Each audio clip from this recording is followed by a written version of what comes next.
સાબરકાંઠાના Himmatnagar urban development authority ઉડાને લઈને 11 ગામના ગ્રામજનો અને ભારતીય જનતા પાર્ટીના આગેવાનો આ સૌ અગ્રણીઓ દ્વારા છેલ્લા અનેક દિવસોથી રાજ્ય સરકારના વિભાગો અને સરકાર જોડે અલગ અલગ વિષયોને લઈને એમના ખાસ કરીને જે વિષયો હતા તે મૂકવામાં આવ્યા હતા.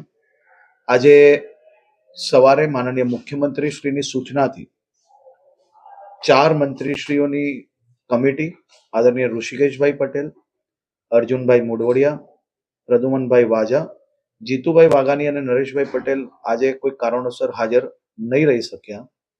આ તમામ મંત્રીશ્રીઓ સાથે મળીને અમારા સાબરકાંઠા જિલ્લા ભારતીય જનતા પાર્ટીના આગેવાનો, ચૂંટાયેલા પ્રતિનિધિઓ અને આ 11 ગામના આગેવાનો સાથે એક બેઠક રાખવાનો નિર્ણય લેવામાં આવ્યો હતો. આદરણીય મુખ્યમંત્રી શ્રી દ્વારા ખાસ સૂચના આપવામાં આવી હતી કે સૌ ગ્રામજનો અને આગેવાનોના મનની જે વાત છે અને ખાસ કરીને કોઈ બી પ્રકારે તેમને તકલીફ ના પડે તે પ્રકારનો નિર્ણય તાત્કાલિક ધોરણે બેઠક કરીને લેવામાં આવે.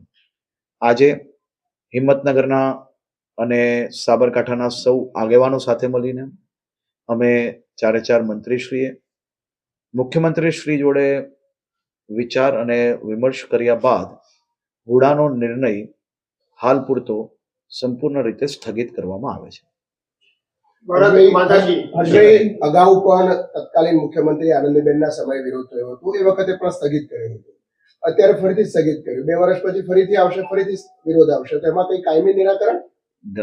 આ તમામ ગામના સૌ અગ્રણીઓ અને અમારા સૌ લોકોની ખૂબ ડિટેલ્ડ ચર્ચા આ બાબતની થઈ છે અને સૌ લોકોના હિતમાં જ જે નિર્ણય લેવાયો હતો તેની ખાસ કરીને એમને આવશ્યકતા નથી લાગતી, જેથી સરકાર દ્વારા નિર્ણયને સ્થગિત કરી લેવામાં આવ્યો છે.